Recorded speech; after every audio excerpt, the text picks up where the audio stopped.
asked you guys one question. What should I eat in the Philippines? And you all said exactly the same thing.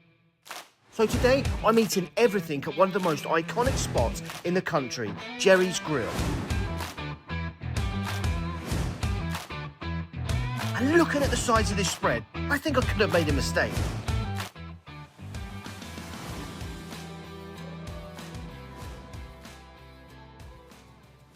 I'm an English guy living in the Philippines, and today I'm reviewing 3 of the most requested dishes you lot sent me in the comments. And we've got a pig's knuckle, a sizzling plate of face meat, and a purple dessert that looks like it's from another dimension. Now stick with me, because the last dish on this list is officially the king of the Filipino bar food, and you all need to see why. Now starting with the Inihaw na Pusit. It's a grilled squid, but it's done over real charcoal, which is the only way to do it here. It's not rubbery at all. Now the secret is usually a marinade of soy sauce, calamansi, and sometimes a bit of Sprite, because believe it or not, it actually tenderises the meat. Now in the UK, we usually have squid deep fried in batter, but here, it's all about the Inihaw or the Inihaw style. Now you see these grills everywhere on the island. It's the ultimate beach food because it's light, but that char gives it that depth of flavour that you just don't get from a gas stove. But don't go anywhere yet, because as good as this is, we're about to move on to the heavyweights, and I need to show you the cheat code sauce that makes the next dish actually work.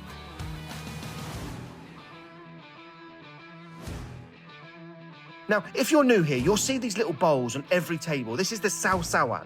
It's not just a side, it's a requirement. You take the toyo, which is the soy sauce, squeeze it in the calamansi, and crush in the sili. It's all about balancing the salt with the acid. Now, you're going to want to remember this ratio, because without this legendary dish I'm about to show you would be way too much to handle.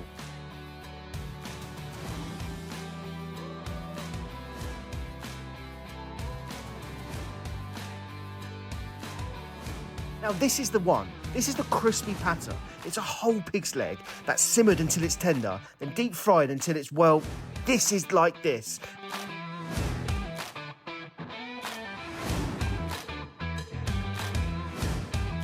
The skin is like a cracker, but the meat inside is almost like pulled pork. It's a textured game. What's interesting is how they keep this crispy. They actually freeze the meat straight after boiling it, then drop it into the hot oil. That thermal shock is what creates those tiny air bubbles in the skin. It's a massive pulatan, a handover food. Meaning if you're out with friends having a few drinks, this is the first thing you order to share.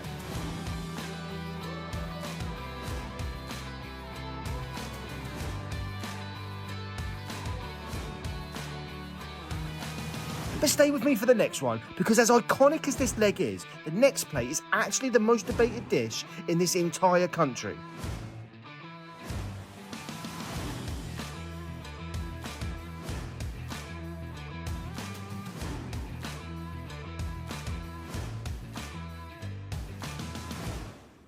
Next is the sisig, and if you only ever eat one Filipino dish, make it this one. It's traditionally made from pig's face, pig's cheeks, ears and snout, and it's all finely chopped and served on a steaming hot iron plate.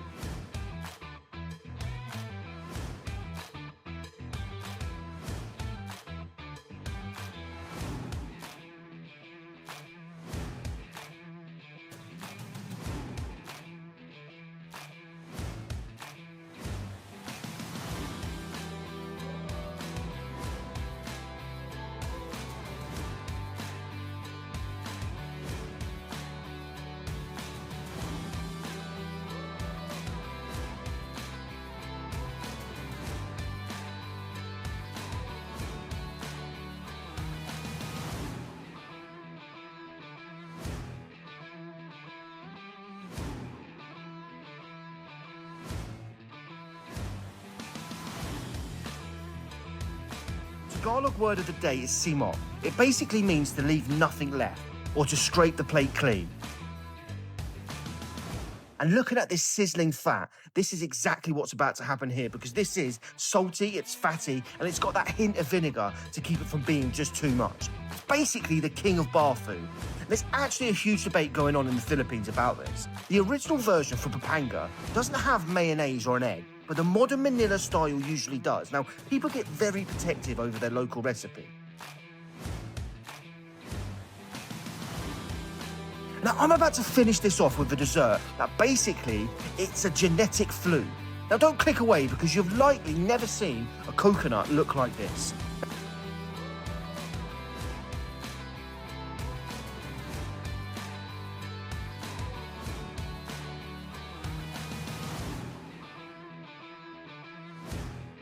To finish, we're going purple. This is the ube.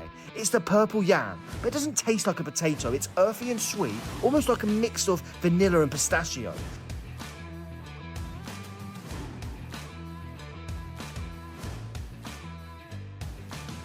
Specifically the ube Macapuno. Now, Macapuno, it's interesting because it's a specific type of coconut that has a thick jelly-like meat instead of a liquid. It's basically a genetic fluke that tastes incredible. And when you mix that stringy, soft coconut with the ube, you get this crazy contrast of textures. It's rich, it's sweet, and after all that salt and vinegar from the sisig, it's exactly what you need to reset the system.